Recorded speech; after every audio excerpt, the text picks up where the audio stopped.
paper mosaic.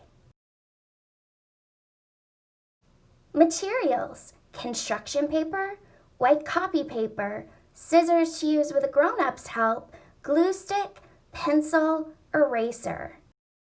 Optional materials: muffin tin, colored pencils, crayons. Lightly sketch the first letter of your name on a piece of paper. Use scissors to cut strips of red and yellow construction paper, then cut the strips into smaller squares and triangles.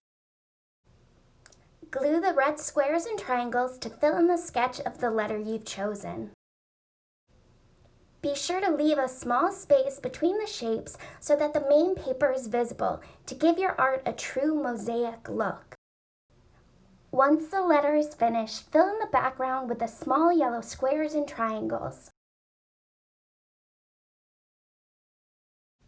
Now you have a letter paper mosaic.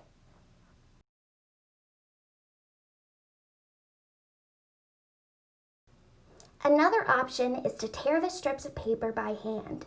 You can use a muffin tin to sort the different colors.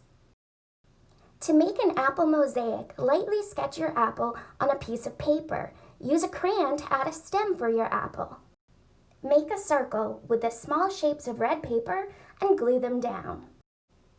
You can layer the small shapes on top of each other rather than leaving a space between them. Use either yellow or orange shapes to add a highlight to the apple. Use green shapes to add a leaf to the apple. Now you have an apple paper mosaic.